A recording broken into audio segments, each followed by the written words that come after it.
Bienvenue, chers téléspectateurs, dans une nouvelle émission du programme Terra, où vous allez découvrir les secrets de l'environnement.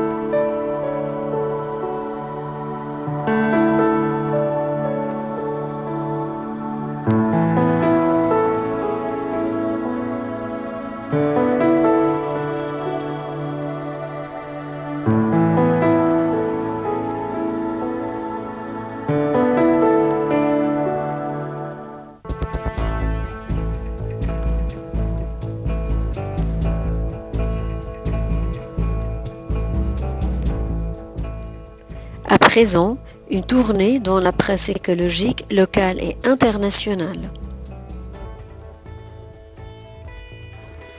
Obésité. Une demi-litre d'eau avant les repas pour maigrir. Chez les personnes souffrant d'obésité, boire 500 ml d'eau avant chaque repas serait le secret pour commencer à perdre du poids. Une nouvelle étude des chercheurs de l'université de Birmingham en Grande-Bretagne révèle que les personnes obèses qui se remplissent l'estomac avec 500 ml d'eau avant chaque repas ont tendance à perdre plus de poids. Pour leur étude, les chercheurs ont recruté des personnes souffrant d'obésité dans différents cabinets médicaux du pays et les ont suivies pendant 12 semaines.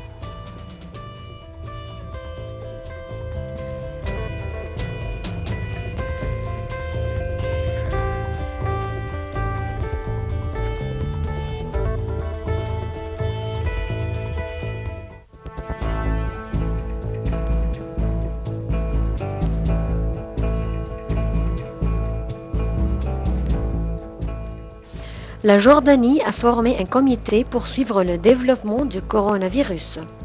Le Comité national de la lutte contre les épidémies en Jordanie a décidé de convoquer une commission des spécialistes pour dépister le développement du coronavirus et de visiter les hôpitaux accueillant des malades atteints du virus pour suivre les mesures hygiéniques pour contrôler le virus.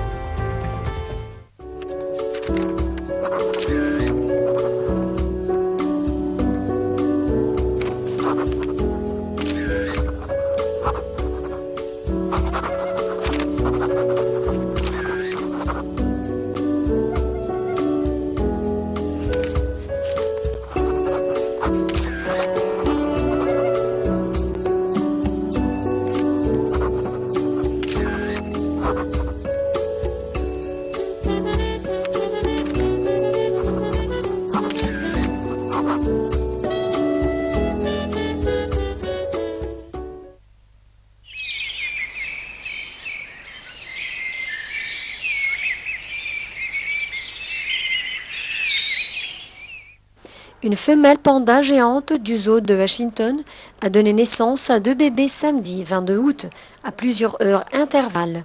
Plus de détails dans un commentaire.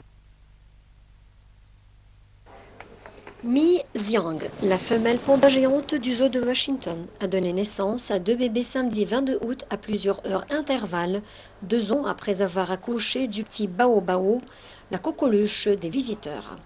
Le premier bébé est né à 17h34, selon le zoo, qui a annoncé 5 heures plus tard la naissance d'un deuxième. 24 minutes avant l'annonce de la première naissance, le zoo avait posté une courte vidéo de Mi Xiang perdant les os dans le petit enclos où elle avait été placée pour accoucher. La mère avait été inséminée en avril avec du sperme congelé prélevé sur Wiwi, un panda géant vivant en Chine. Une seconde insémination avait été faite avec le sperme d'un panda géant du zoo de Washington. Des tests ADN vont être pratiqués afin de déterminer qui est le géniteur. En juillet, Mi Xiang, qui a déjà eu 2 bébés ayant survécu, avait montré des signes de grossesse, dormant plus, mangeant moins. Elle avait construit un nid et passé plus de temps dans sa tanière. Il y a 2 ans, Mi Xiang avait accouché d'un bébé mort-né. Quelques mois plus tôt, elle avait aussi donné naissance à une petite femelle, mais celle-ci était morte 6 jours plus tard en raison d'un problème au foie. Mardi, un autre bébé panda géant est né au zoo de Kuala Lumpur en Malaisie. Les naissances en captivité sont très rares pour cette espèce en danger, dont moins de 2000 spécimens subsistent en liberté selon le World Wildlife Fund.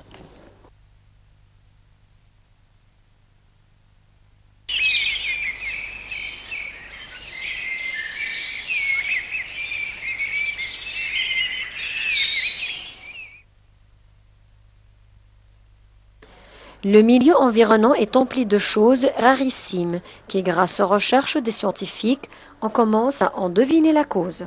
Dalia Karam nous dévoile un des mystères de l'environnement.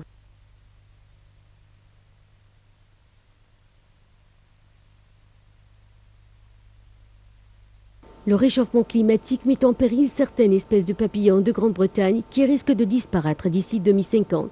Une menace qui pèse également sur d'autres pays européens, ont averti des scientifiques.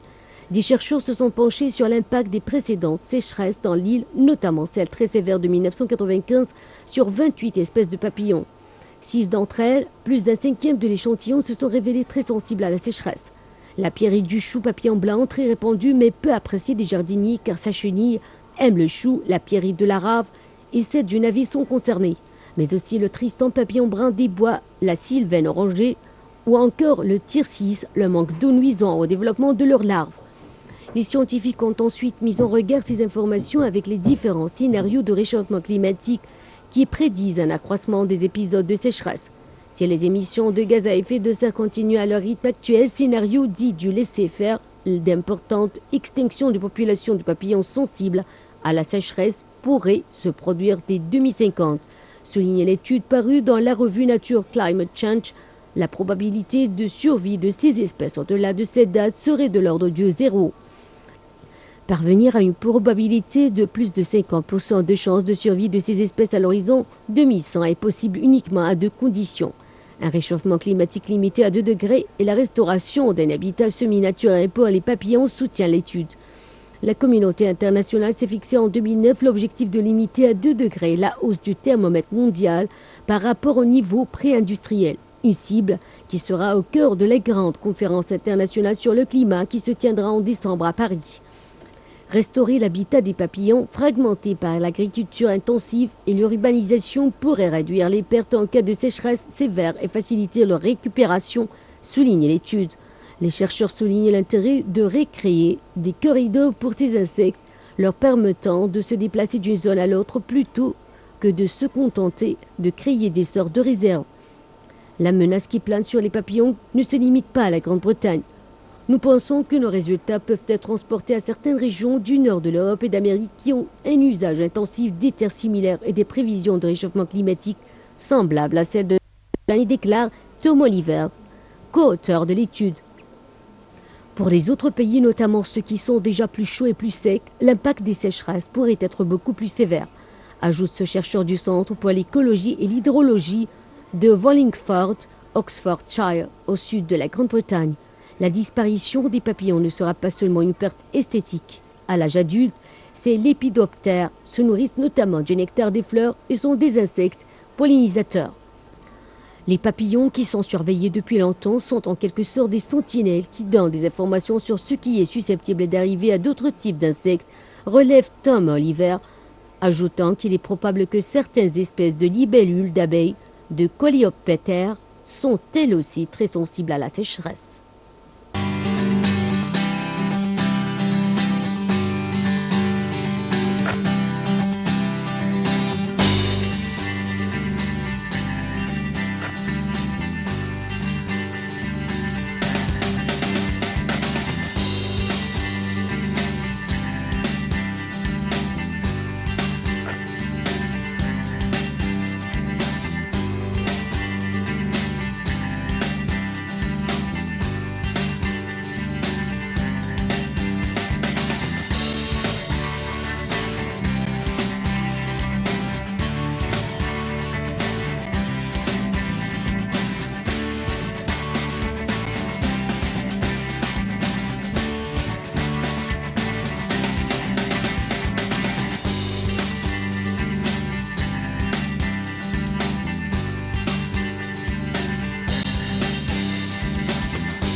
La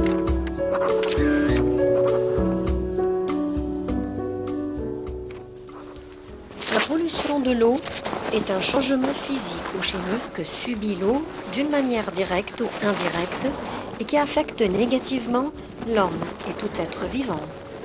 La pollution de l'eau est de genre. Pollution naturelle qui se manifeste en la levée de température de l'eau, sa salinité ainsi que les particules qui s'y trouvent. La pollution chimique, comme celle de l'eau du drainage, les marées noires et les pesticides et les fleurs du Nil. Dr Gamila Hossein Ali, professeur de la biologie de l'eau, section des recherches de l'eau au Centre national des recherches.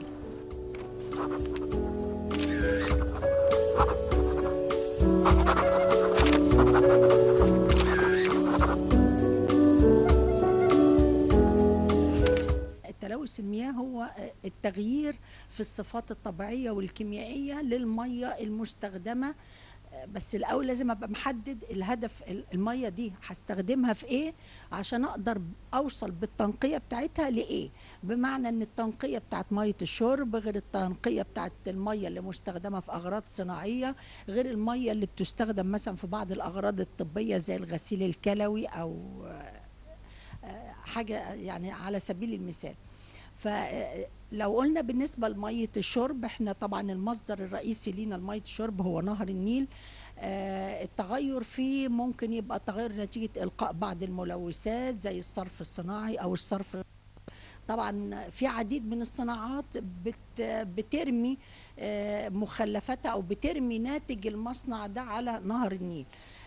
صحيح دلوقتي مثلا على سبيل المثال وزارة البيئة بتتشدد في الموضوع ده، وبدأت تبقى في تطبيق حازم للقوانين ان لازم المية اللي بتلقى على المسطح المائي توصل بدرجة معينة من المواصفات طبقا لقانون الإلقاء على المسطحات المائية. في عندي قوانين كتيرة للإلقاء على المسطحات، فهو احنا يمكن مشكلتنا في تفعيل القوانين، ان انا يبقى القانون لما يصدر عن وزارة الصحة يطبق كما يجب، ما يحصلش اي تجاوزات.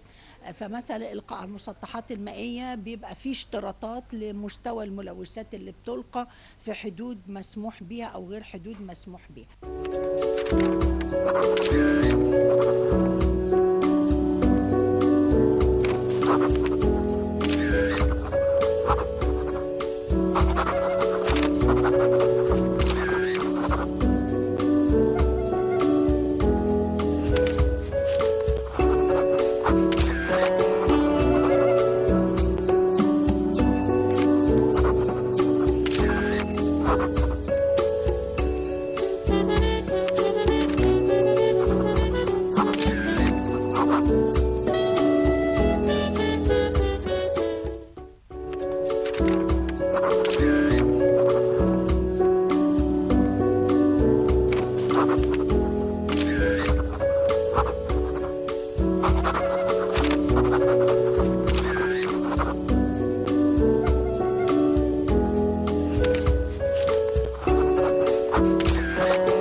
إلى جانب في ميزة تانية يمكن دي ربنا سبحانه وتعالى مديها لنا لنهر النيل، واللي بنأمل إن احنا نحافظ عليها، اللي هي عملية التنقية الذاتية لنهر النيل.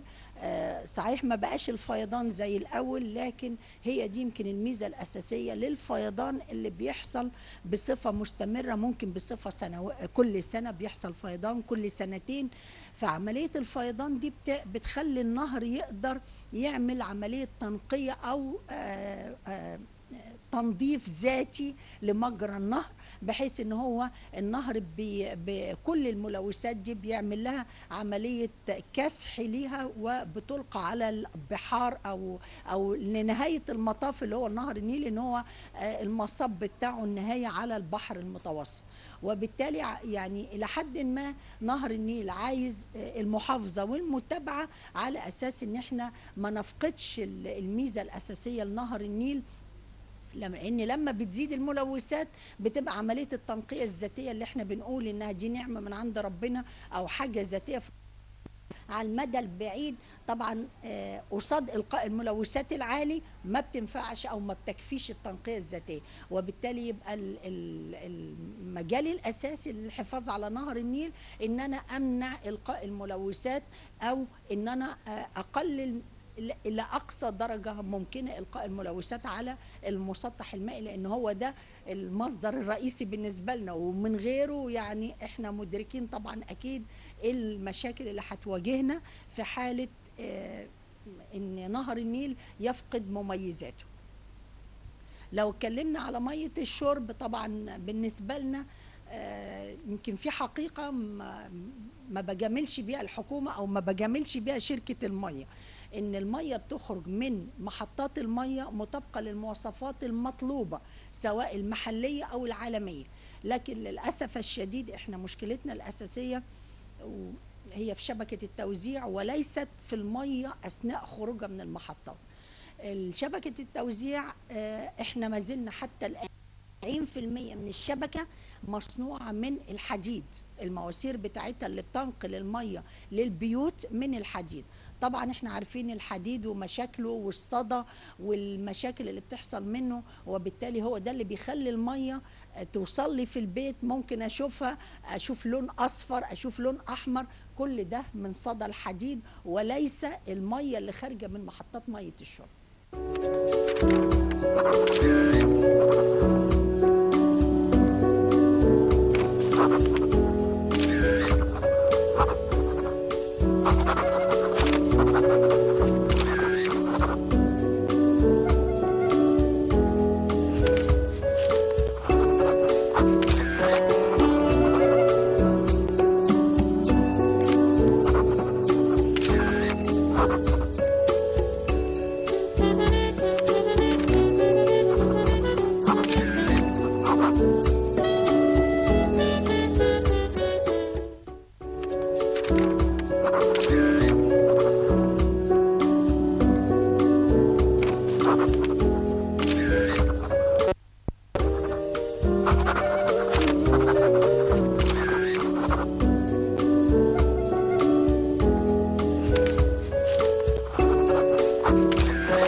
باستمرار بقول قبل ما نتكلم عن التلوث او ما اتكلم على ايه اللي بيتم في ميه الشرب، بطلب ان الناس تنزل تتفرج على محطات ميه الشرب اللي عندنا.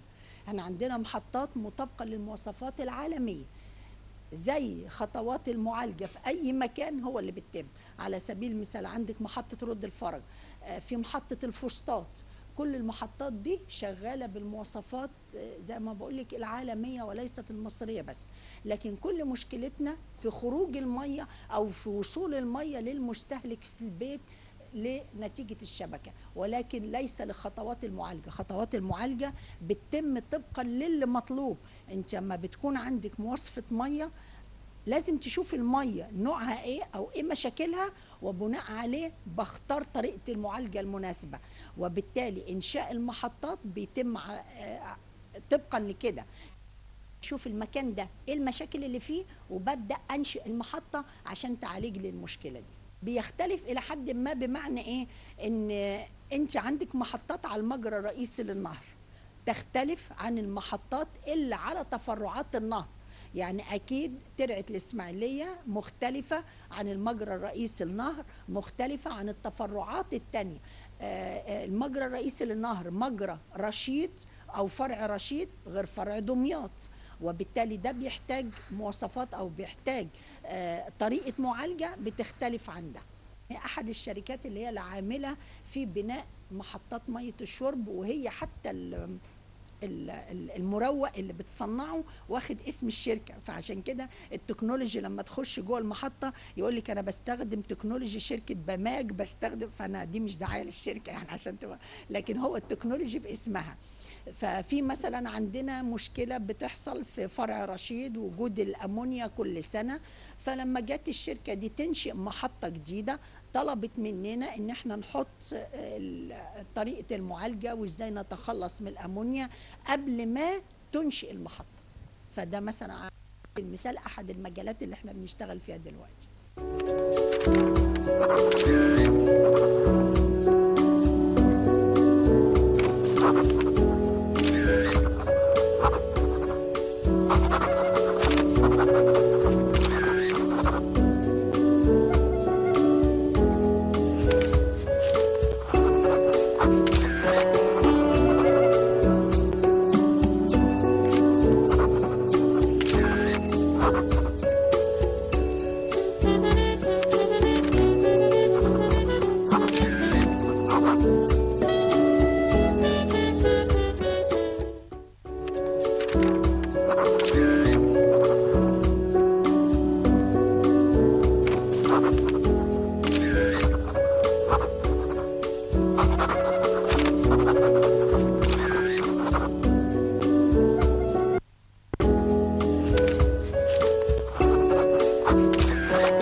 ما احنا هنا برضو لازم نفرق الزراعات بمعنى ايه. يعني هي اغلبية الزراعة عندنا بتاخد من مية النيل، وبالتالي التربة نفسها بتعمل ترسيب للملوثات او بتعمل دفن للملوثات جواه. يبقى النبات لما بتوصل له المية ما بتوصلوش بكم الملوثات اللي موجودة، لان التربة نفسها ليها دور في التخلص من جزء من الملوثات. عايزه اقول لك مثلا في، عشان بس ما بقاش متحيزه، هم تملي بيقولوا لي تخصصك بتميلي ليه قوي. اما قلت بيولوجيا المياه، انا هنا بتعامل مع مجموعه من الكائنات بتعيش في ميه النيل، مهمه جدا على قد ما هي بتعمل مشاكل جوه المحطات، لكن على قد ما ليها دور مهم قوي في نهر النيل، اللي هي مجموعه الكائنات بنسميها الطحالب. الطحالب الهدف الاساسي جوه محطات الماء ان هو يتخلص من الطحالب دي، لكن هي وجودها في نهر النيل مهم جدا، لانها ليها دور مهم قوي في انها بتعمل تراكم لكل الملوثات جوه خلاياها. وبالتالي احد الوسائل اللي نتخلص من كل ما يخطر على بالك من ملوثات بتوصل لنهر النيل، بتحصل لها تراكم جوه الخلايا بتاعت الطحالب دي. وبالتالي هو بيبقى مشكلته جوه المحطة انه لما يتخلص من الطحالب دي يتخلص منها انه يرسبها، لكن ما يخليش الخلية تتكسر، لان لو الخلية اتكسرت هترجع تخرج الملوثات دي للمية. وبالتالي هو بتبقى عنده مشكلة جوه المحطة انه لما يتخلص من الكائنات دي يتخلص منها وهي كاملة الخلايا، ما يحصلش بنسميها يعني خروج للملوثات اللي حصل لها تراكم للمية تاني.